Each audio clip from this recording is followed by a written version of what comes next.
Oh, vous qui avez la foi, craignez Allah et que chaque âme observe ce qu'elle a préparé pour le lendemain. C'est quoi le lendemain? Al-Maut, la mort, remise en question. Et est-ce que ce verset nous a déjà interpellés?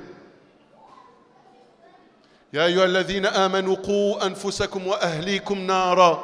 Oh, vous qui avez cru, préservez votre propre personne et vos proches d'un feu. Oui, tout à l'heure on parlait de la da'wa qu'il faut commencer par les proches. Vous avez compris pourquoi? Parce que c'est Allah qui nous l'ordonne. Ya ayyuhalladhina amanu qu anfusakum wa ahlikum naran waquduha an-nas wal hijara u'iddat lil kafirin. Un feu dont le combustible sont les pierres et les gens qui, à la base, a été préparé pour qui? Al-Kuffar. Comment toi, Ahl al-Iman, tu pourrais te retrouver dedans? À chaque fois qu'Allah parle de l'enfer, il dit « U'iddat lil kafirin ». C'est-à-dire que toi, normalement, en tant que musulman, tu n'as rien à faire là-bas. Alors crains cet enfer, tu n'as pas à y aller. Et après? Ouais, j'ai lu, le verset, il est trop bien. En plus, quand j'ai écouté le lecteur, il l'a récité. Masha'Allah, j'ai trop aimé. C'est tout. Tu t'es resté sur la forme. Hein? Al-Runna, hein? Ici un mad. Wa, Masha'Allah, les maqamat, comme les gens, ils aiment bien. Oh, ils font du solfège avec le Coran. Donc ça touche, ça nous donne des frissons. Mais on peut écouter ça tout en étant en état de péché. Wal'iyadhu billah. Allah subhanahu wa ta'ala, il nous dit dans le hadith Qudusi, où le prophète Sam nous rapporte, Allah nous dit, ô fils d'Adam, vous êtes tous déségarés, tous, sauf ceux que j'ai guidés. Demandez-moi la guider, je vous guiderai. Donc déjà, premièrement, pour se rapprocher d'Allah subhanahu wa ta'ala, il faut lui demander sincèrement la guider. Bien sûr, la guider, c'est quelque chose qu'on demande. Mais il faut mettre aussi des causes en place. Il faut des causes en place. Il faut maintenant un chemin, quelque chose qui nous trace ce chemin. Un GPS, une boussole, un guide. Maintenant, il est où ce GPS? Cet outil qui va m'aider justement à rester sur ce droit chemin. Il est où ce GPS, ce guide, cette boussole? Eh bien, subhanallah, Allah dans le Coran, après avoir lu Surat al-Fatiha, lorsqu'on dit « Ihdina sirat al-mustaqim », guide-nous sur le droit chemin, on peut se poser la question donc, où est ce droit chemin? Continuons la lecture. Sirat alladhina an'amta alayhim, la voie, le chemin de ceux que tu as comblés de tes bienfaits. Ghayril mardoubi alayhim waladdallin, non pas ceux que tu as qui ont encouru ta colère ou des égarés. Ensuite, Surat al-Baqarah. Bismillahir Rahmanir Rahim. Alif Lam Mim. Au nom d'Allah, le miséricordieux, le très miséricordieux. Alif Lam Mim. Dhalikal kitabu la rayba fih hudan lil muttaqin. Voici le livre au sujet duquel il n'y a aucun doute.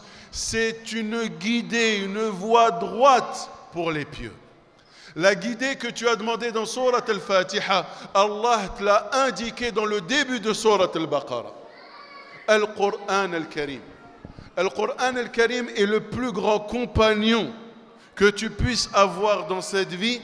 Et c'est le meilleur des guides et la meilleure des boussoles, la plus précise, le meilleur des GPS pour avancer et à s'assurer d'être sur le droit chemin. La parole d'Allah. La parole d'Allah. Vous savez, aujourd'hui, lorsqu'on parle du Coran, beaucoup pourront répondre de manière théorique. Pourquoi? Parce que, mashallah, on a suivi des cours de Aqida. Et dans l'Aqida, on nous dit que quoi? Le Coran al-Karim, kalamullah il-munazzal ala Sayyidina Muhammad, bilisanin arabiyyin mubin, etc., etc. De belles définitions qu'il fallait apprendre, comprendre, retenir. Il n'y a pas de mal. Ça, c'est l'Aqida. Notre croyance, ça nous dit quoi? Que le Coran, c'est le livre d'Allah qui a été révélé sur Muhammad sallallahu alayhi wa sallam en langue arabe pure, explicite, éloquente, tout ce que vous voulez.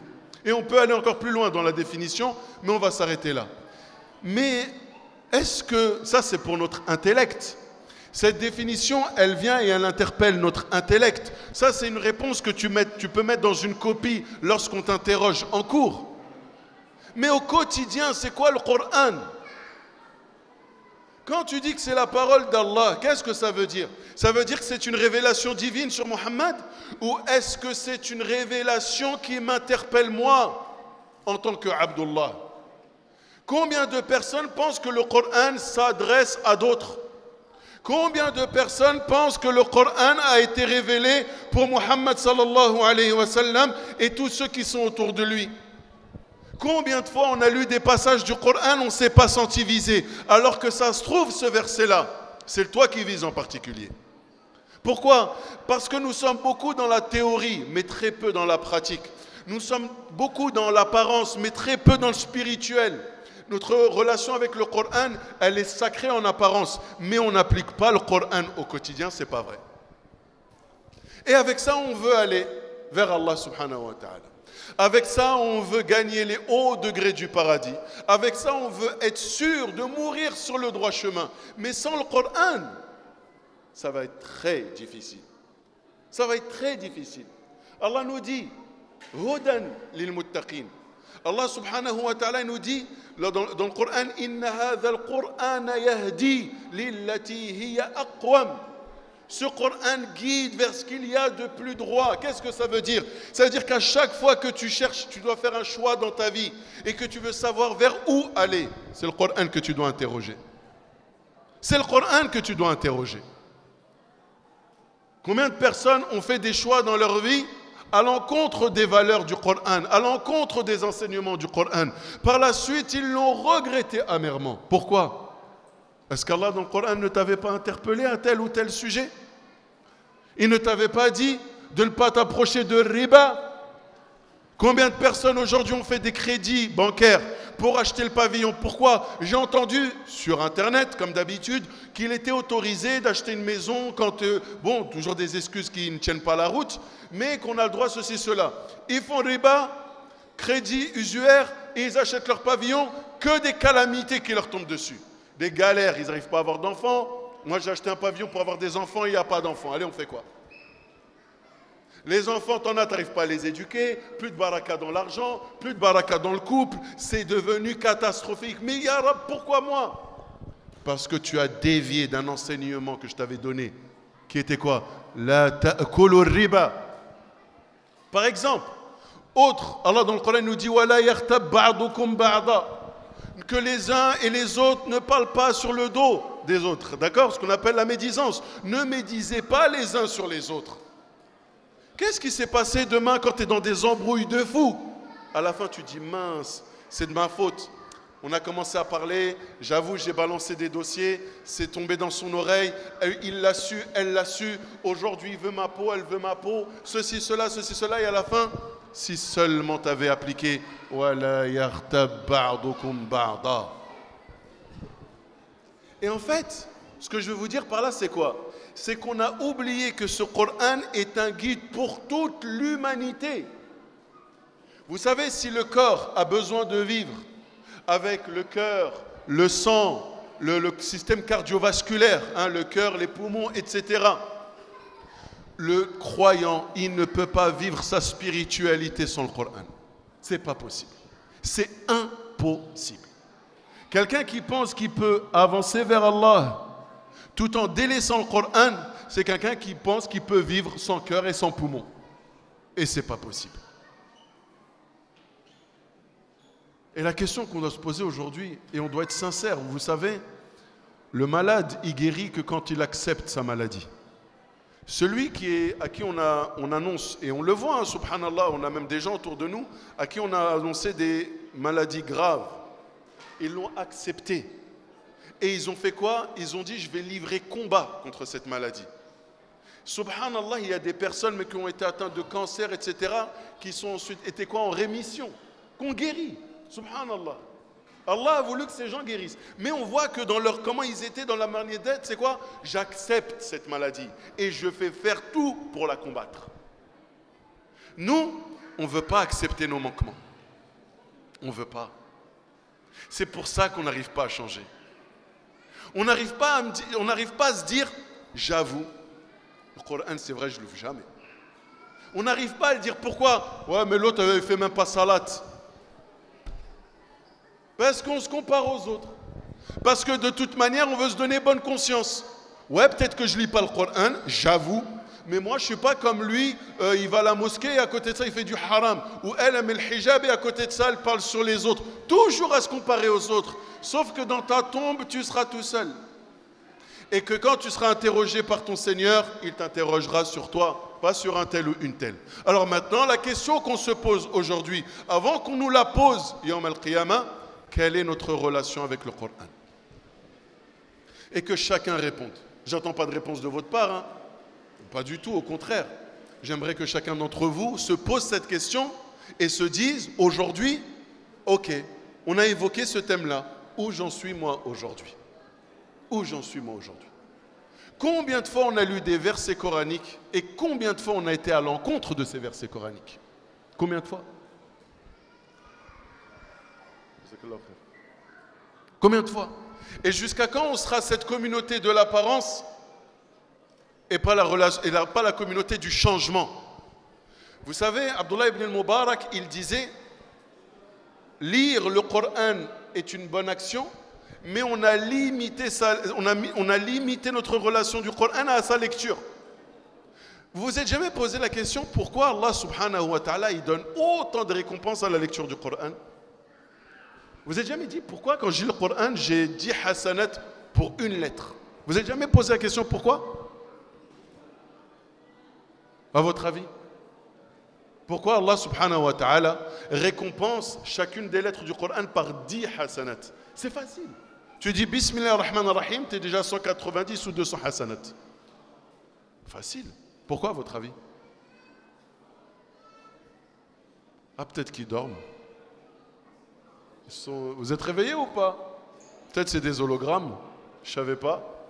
Hein? Maintenant, il y en a, ils font des meetings en hologramme, etc. Hein? Je me suis dit, ah ben, machallah, Marseille, ils sont en avance. Hein? Ils ont voulu rattraper les Parisiens, ils ont fait un truc en hologramme. On pense que c'est des vrais gens, mais ce n'est pas vrai.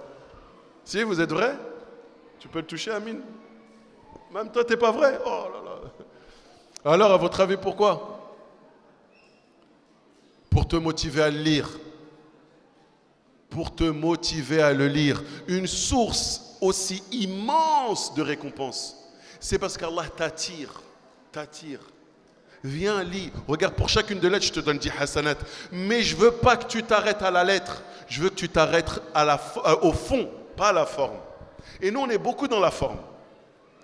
On est beaucoup dans la forme. Il y a des gens aujourd'hui, ils peuvent lire le Coran parfaitement. Leur comportement va à l'encontre du Coran. Hein. Waouh, la belle lecture. Mais dans sa pratique de la religion, il y a zéro du Coran. Alors pourquoi? Parce qu'encore une fois, on oublie que ce Coran a été révélé pour nous. Et c'est quoi la différence qu'il y a entre les compagnons, les pieux prédécesseurs, ces gens qui ont marqué l'islam et qui ont gouverné une partie immense de la terre? C'est parce que le Coran, lorsqu'ils lisaient, ils lisaient ça comme un message pour eux, pas pour les autres. Combien de fois, Allah, dans le Coran, vous avez lu des passages où il y a écrit « Ya ayyuhalladhina amanu » Ça veut dire quoi? Ça veut dire quoi, « Ya ayyuhalladhina amanu » Oui? Ô vous qui avez cru, ô vous les croyants, ô vous qui croyez sincèrement. Et ça vous a déjà interpellé ce qui venait après? On n'entend pas? Oui. Vous vous êtes jamais dit, attends, Allah il dit Ya ayyuhalladhina amanu. Est-ce que toi tu es min ahl al-iman, oui ou non? Tous ici. Est-ce qu'il y en a qui sont min ahl al-iman? Non? Mais tout le monde vous l'êtes. Et vous pouvez me donner un exemple de message qui est cité juste après? Ya ayyuhalladhina amanu. Ittaqullah. Wal tanzur nafsun ma qaddamat lighad. Par exemple, ça veut dire quoi ça? Oh, vous qui avez la foi, craignez Allah et que chaque âme observe ce qu'elle a préparé pour le lendemain. C'est quoi le lendemain? Al-Maut, la mort, remise en question. Et est-ce que ce verset nous a déjà interpellés? Ya ayyuhalladhina amanu qu anfusakum wa ahlikum nara. Oh, vous qui avez cru, préservez votre propre personne et vos proches d'un feu. Oui, tout à l'heure on parlait de la da'wa qu'il faut commencer par les proches. Vous avez compris pourquoi? Parce que c'est Allah qui nous l'ordonne. Ya ayyuhalladhina amanu qu anfusakum wa ahlikum naran waquduha an-nas wal hijara u'iddat lil kafirin. Un feu dont le combustible sont les pierres et les gens qui, à la base, a été préparé pour qui? Al-Kuffar. Comment toi, Ahl al-Iman, tu pourrais te retrouver dedans? À chaque fois qu'Allah il parle de l'enfer, il dit U'iddat lil kafirin. C'est-à-dire que toi, normalement, en tant que musulman, tu n'as rien à faire là-bas. Alors crains cet enfer, tu n'as pas à y aller. Et après? Ouais, j'ai lu, le verset, il est trop bien. En plus, quand j'ai écouté le lecteur, il l'a récité. Masha'Allah, j'ai trop aimé. C'est tout. Tu t'es resté sur la forme. Hein? Le runna, hein, ici un mad, wa, mashallah, les maqamat, comme les gens ils aiment bien, ils font du solfège avec le Coran. Donc ça touche, ça nous donne des frissons. Mais on peut écouter ça tout en étant en état de péché. Wal'iyadhu billah. Les gens, combien de fois vous êtes partis au tarawih, vous avez écouté le Coran, Allahu Akbar, mashallah, c'est trop bien, je sors de tarawih, je suis dans le riba, namima, je parle sur les gens, je dérange les voisins, je gare ma voiture n'importe comment, je fais une fausse da'wa, une mauvaise image de la communauté musulmane, je suis en train de salir l'image des musulmans parce que j'ai décidé de garer ma voiture devant ce parking-là en bloquant le propriétaire de ce pavillon. Pourquoi? Parce que j'ai la flemme d'aller à la mosquée. Et je suis parti à la mosquée, j'ai écouté le Coran, j'ai pleuré, j'ai pris ma voiture sans aucun cas de conscience et je m'en vais. Waouh! Le Coran a cet effet sur toi?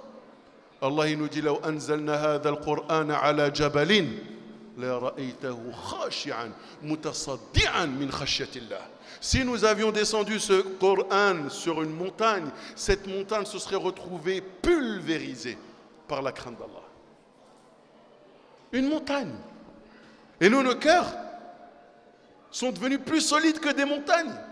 C'est-à-dire qu'on écoute le Coran pendant 1 heure, on est à Tarawih, on supporte, on sort, on n'a rien retenu de ce que notre Seigneur nous a dit. Aujourd'hui, le Coran, c'est devenu, on le sait, Allah subhanahu wa ta'ala, il a voulu que ce Coran-là mette au défi toute l'humanité tout au long de la création. Tant qu'il y aura des gens sur terre, le Coran les mettra au défi. Dans tout. À l'époque, il a mis au défi qui? Tous les Arabes, tous les éloquents, tous les poètes. Essayer de faire un verset. Ils étaient incapables de le faire. Pourtant, c'était les plus éloquents. Aujourd'hui, il nous met au défi par rapport à quoi? Par rapport à tout ce qu'on y trouve comme quoi? Comme connaissance, science, de la géologie, de l'embryologie, de l'anatomie, de l'astronomie. Et tout ça, tu dis, subhanallah. Allah, il dit ça dans le Coran.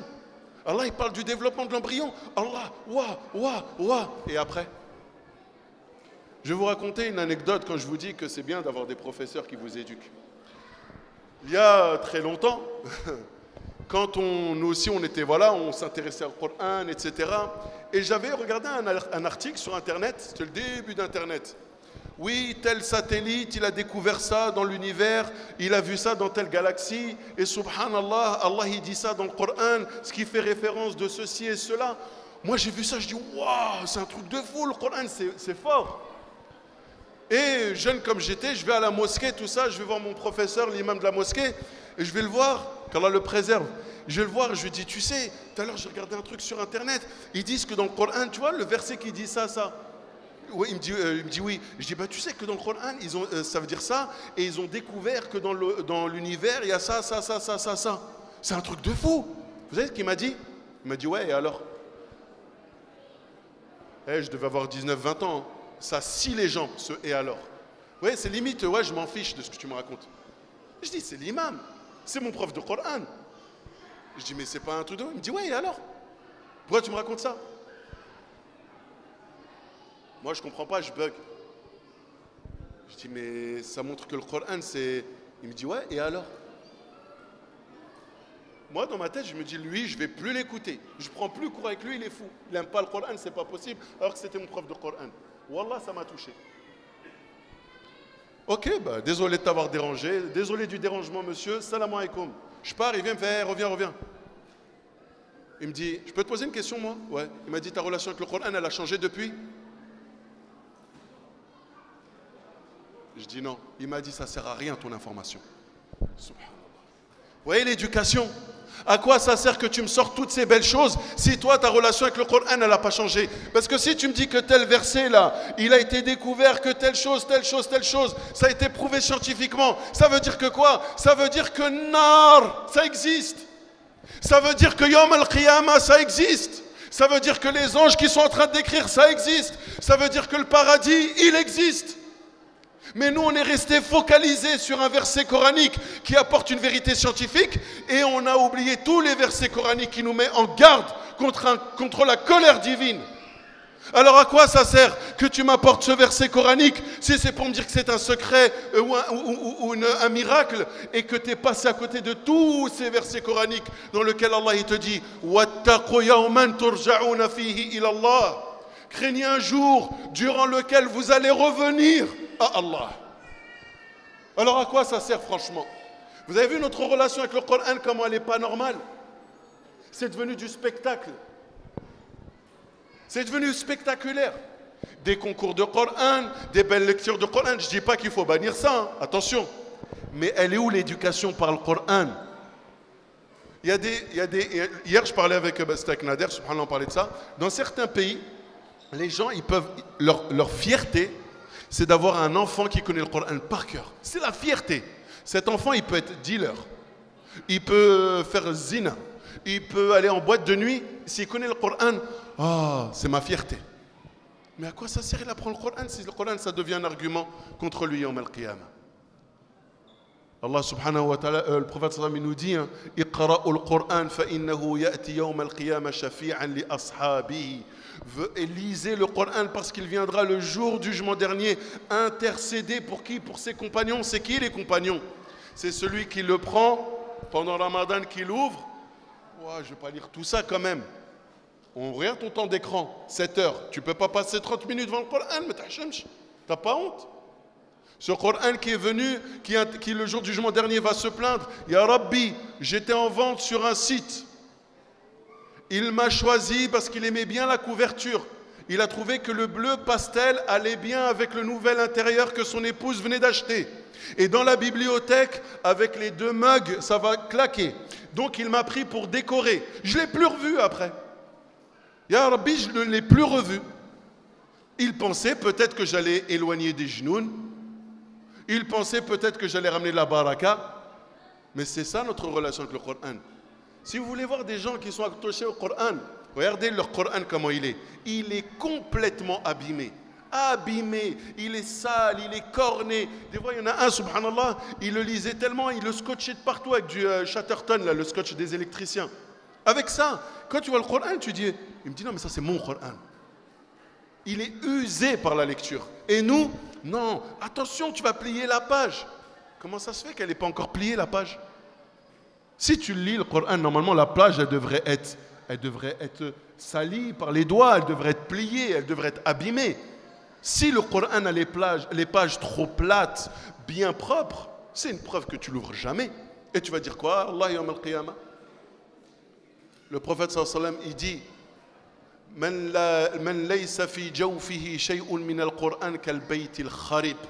Celui qui a rien dans son cœur du Coran, rien.